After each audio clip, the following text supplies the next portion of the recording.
Téhéran, capitale de l'Iran, se substitua à la ville de Rey comme capitale de l'Iran après les invasions turques, seljoukides, mongoles et à la dynastie safavide qui avait choisi Ispahan. Sous la dynastie Kadjar, Téhéran devint la ville la plus importante d'Iran. Dotée de hautes murailles destinées à repousser les invasions barbares, la nouvelle ville s'articulait autour du bazar. Puis, Reza Shah Pahlavi la transforma en ville moderne, construite sur le mode occidental.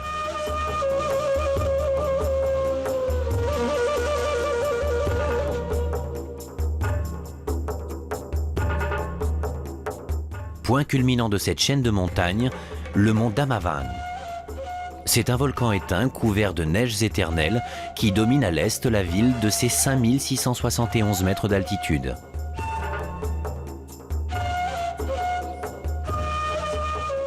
La chaîne de l'Alborz, qui compte plusieurs pics de plus de 4000 mètres, se prolonge vers l'est, jusqu'à la province du Khorasan, où les montagnes sont entrecoupées de vallées fertiles.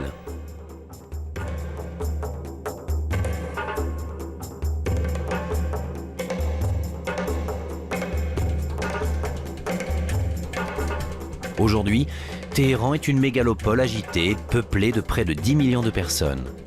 On se rend compte de l'étendue de la capitale iranienne depuis le téléphérique de Tochal, qui transporte pendant l'hiver les skieurs sur les pistes.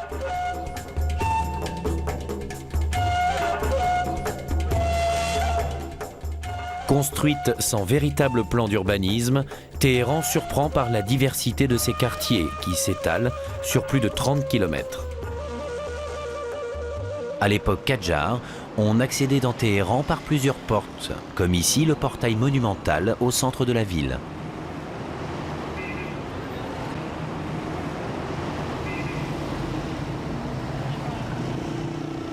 Anciennes murailles et portes monumentales furent détruites pour faire place à de larges avenues qui viennent buter au pied des monts Alborz.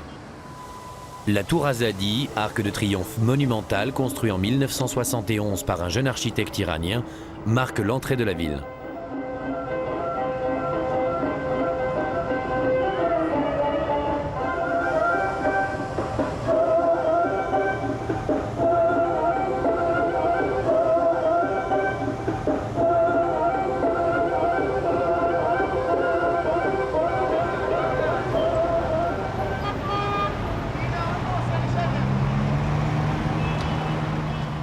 Après la guerre Iran-Irak et la période de reconstruction du pays, la municipalité a entrepris des travaux gigantesques. Création de 200 km d'autoroutes, installation de 300 ponts suspendus et mise en place de centaines d'espaces verts.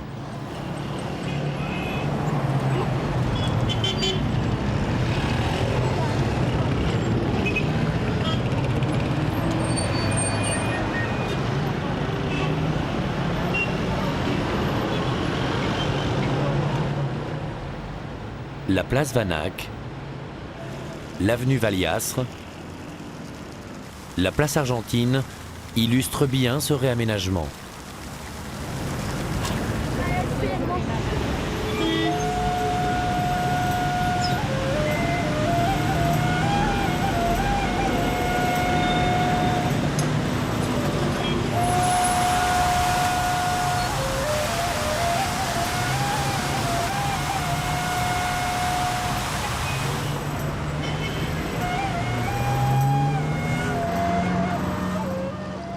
Le haut de la ville regroupe les beaux quartiers. Bâtiments ultramodernes et magasins de luxe côtoient de somptueuses villas.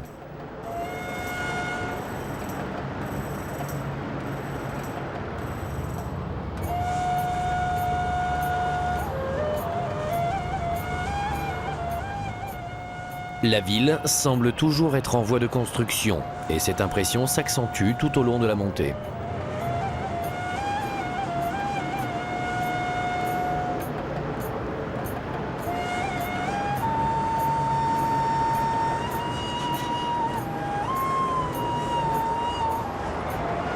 Les autoroutes qui ceinturent la ville ont considérablement amélioré la circulation. Les plans de réduction de trafic institués par la nouvelle municipalité aux abords du quartier des banques et des ministères commencent à porter ses fruits.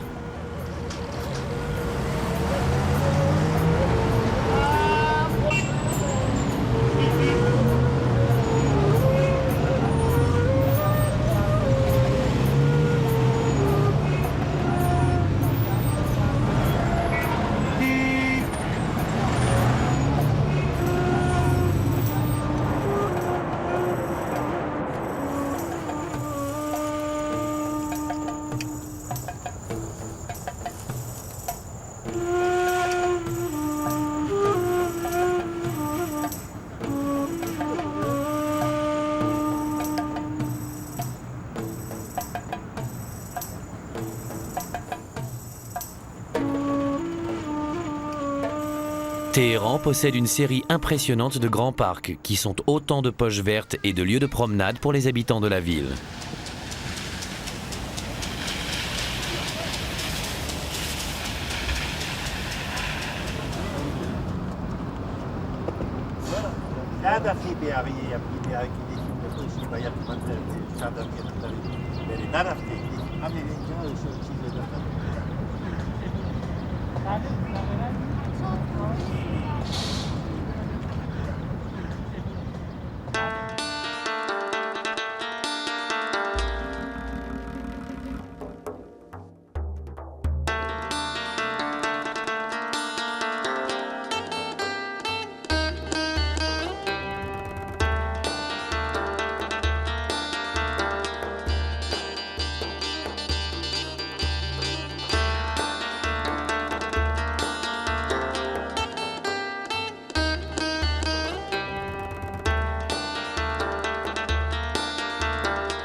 Dans le haut de la ville, le quartier de Darband reste un des lieux de promenade favoris des familles iraniennes. Elles viennent goûter la fraîcheur dans les petits restaurants qui bordent la rivière.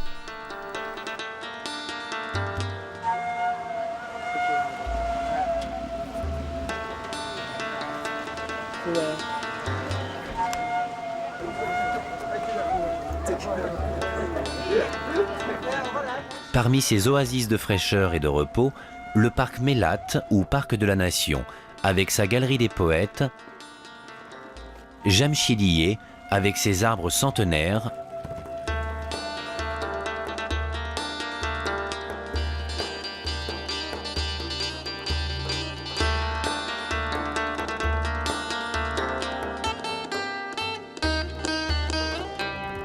le parc Saï,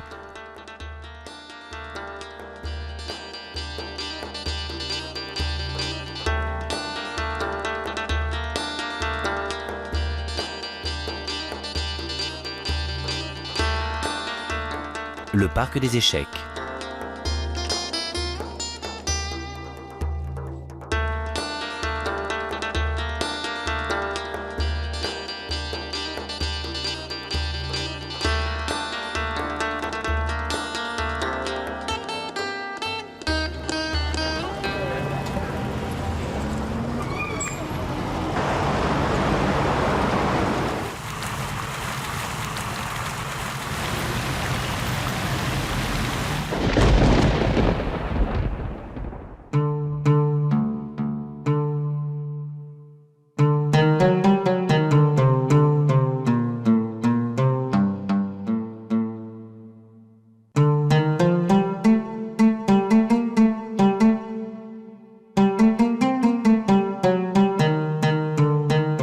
Le musée d'art contemporain compte quelques pièces de Giacometti et une collection de tableaux impressionnistes.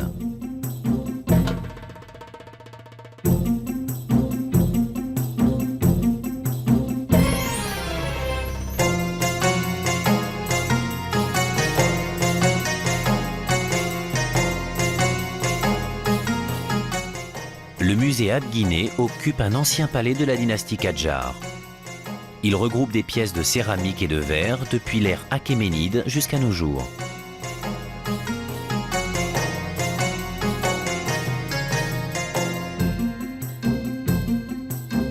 Le musée Bastan évoque les trésors archéologiques de l'Iran.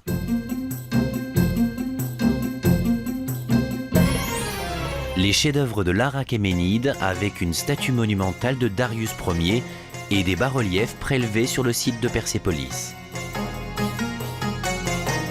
Le Palais du Parlement est un ensemble emblématique de l'architecture iranienne, avec un mélange de réminiscences perses et d'architecture Kadjar. Tous les corps de métier ont été associés à sa restauration.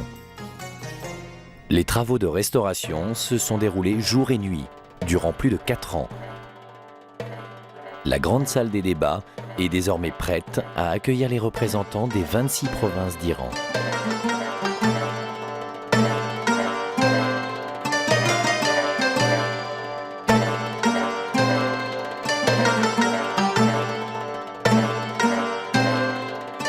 Le musée de l'artisanat regroupe toutes les spécialités régionales du pays.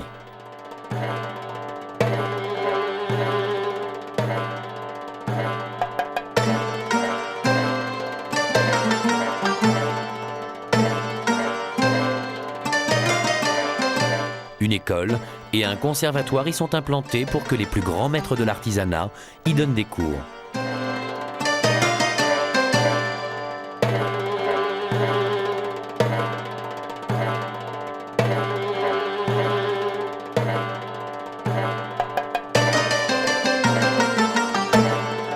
Spécialité de Shiraz et Ispahan, le khatam est une des merveilles de l'artisanat iranien.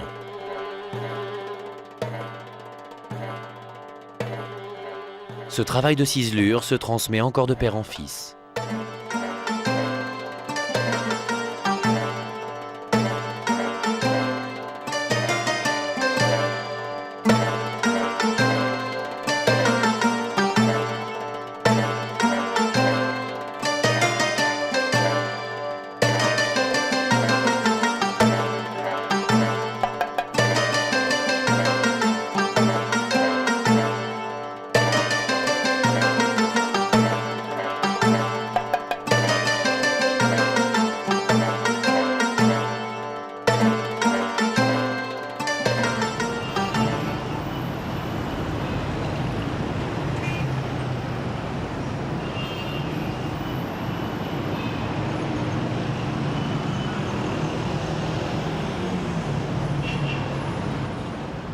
Téhéran possède plusieurs églises, comme celle de la communauté arménienne de rite orthodoxe grégorien.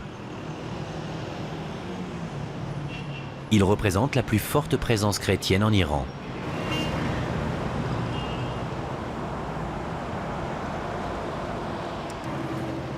Les catholiques sont très peu représentés.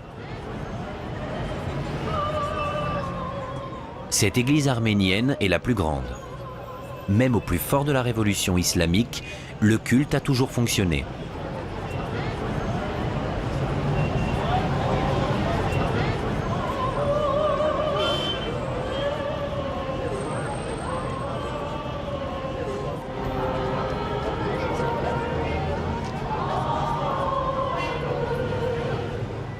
Les orthodoxes arméniens se considèrent iraniens à part entière et participent à la vie politique du pays.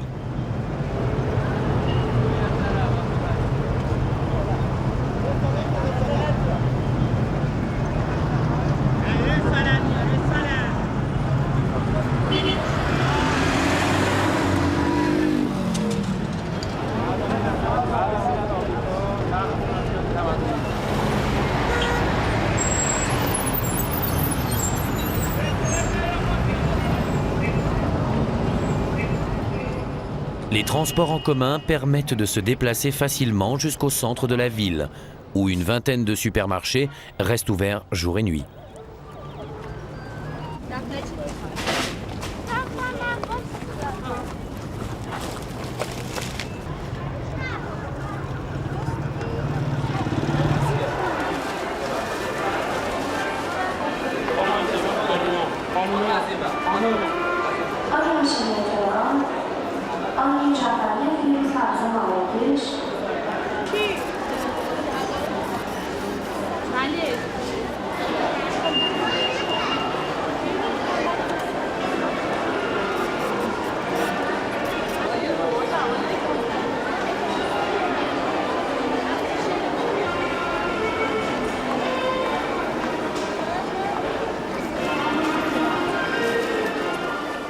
Les Iraniens aiment flâner et faire du lèche-vitrine.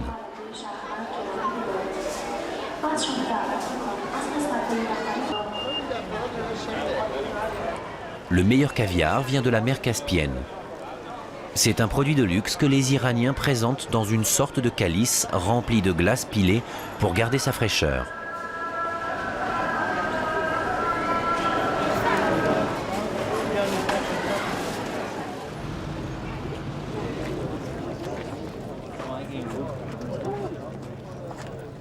La foire internationale attire chaque année des industriels du monde entier et de nombreux provinciaux.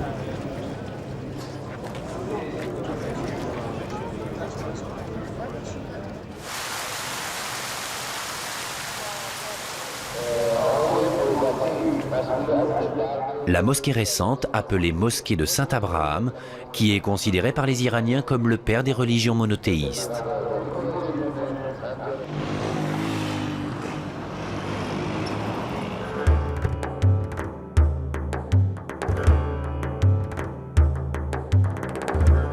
Dans la bibliothèque centrale de Téhéran, les exemplaires du Coran ornés d'enluminures côtoient les ouvrages des poètes illustres d'Iran. De Saadi à Aragon, titre de ce livre qui démontre les liens entre la poésie persane et française. Les quatrains d'Omar Khayyam, poète iranien et mathématicien qui vécut 1000 ans auparavant. Les Iraniens apprécient la musique classique et viennent de tout le pays pour écouter l'orchestre symphonique de Téhéran.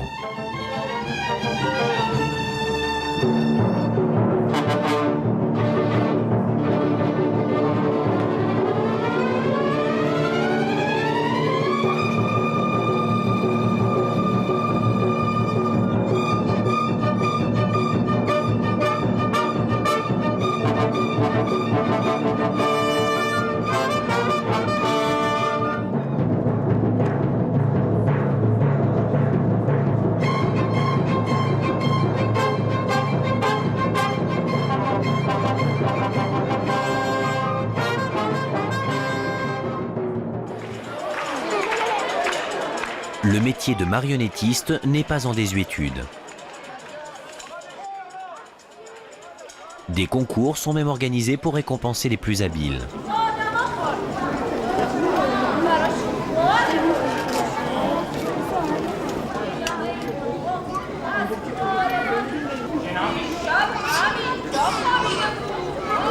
Le théâtre principal de Téhéran est construit dans un esprit iranien d'Ispahan, avec les données modernes de l'architecture. Le jardin qui entoure le théâtre, lieu symbolique, attire des comédiens de rue de toutes sortes.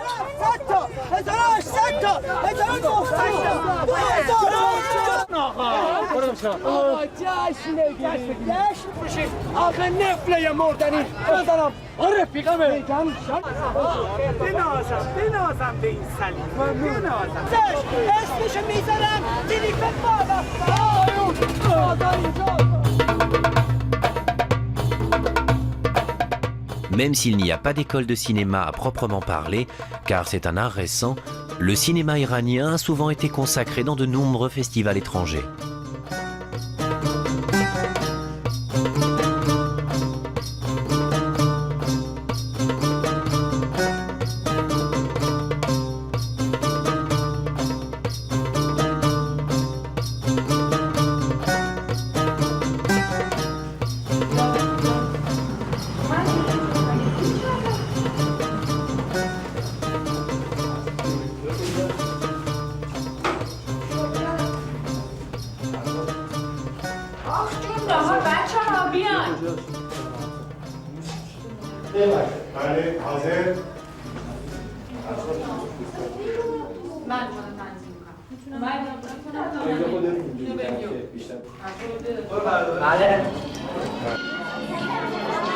Le gouvernement iranien encourage de plus en plus les jeunes à faire du sport.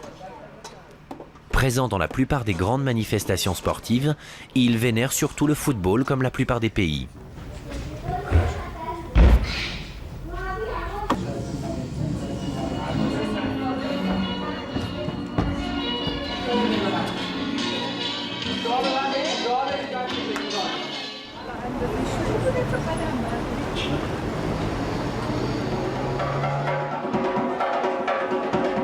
Les restaurants iraniens sont très souvent en sous-sol pour rechercher la fraîcheur. L'architecture s'inspire ici de l'esprit des caravansérails inspiré du style safavide. Le repas principal, cello kebab, qui signifie riz et brochette, précède souvent diverses crudités et se termine par un thé sucré appelé chai.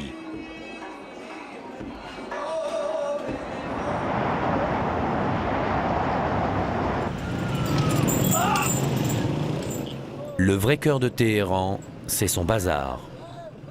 Véritable poumon économique de la ville, c'est une ville dans la ville. En plein bazar, les vestiges d'une porte Kadjar rappellent les anciennes limites de la ville. D'une puissance économique considérable, le bazar peut faire et défaire les gouvernements.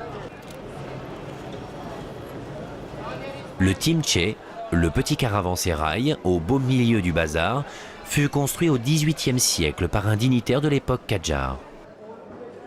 Tous les métiers sont groupés en corporations et regroupés par quartier ou par allée. Galerie des tapis,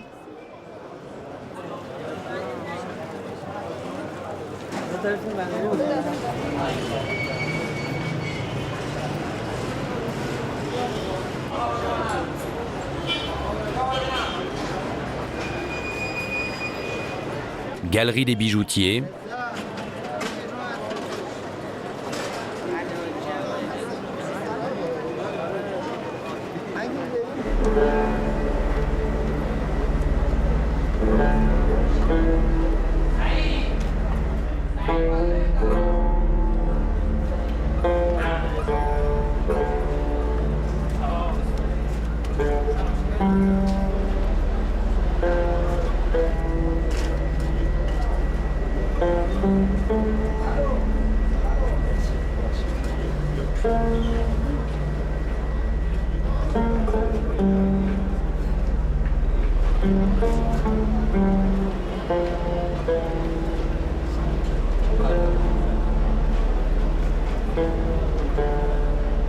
galerie des épices. L'iconographie religieuse est omniprésente. Chaque magasin accroche à ses murs des portraits d'Ali ou des ayatollahs fondateurs de la nouvelle République islamique.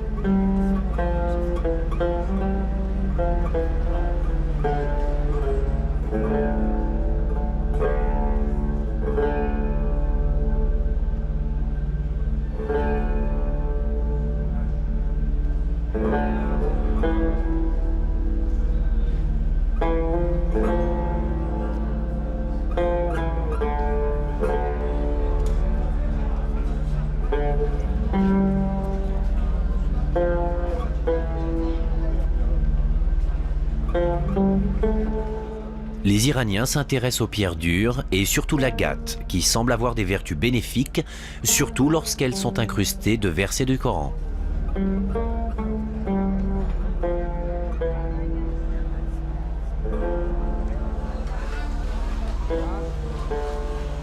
Dans le bazar, les hommes se sont réunis pour la procession religieuse, évoquant les martyrs de Kabbalah, une ville située près de Bagdad, où le petit-fils du prophète et ses 72 compagnons furent massacrés par le calife de l'époque, Omeyyade, au 7e siècle.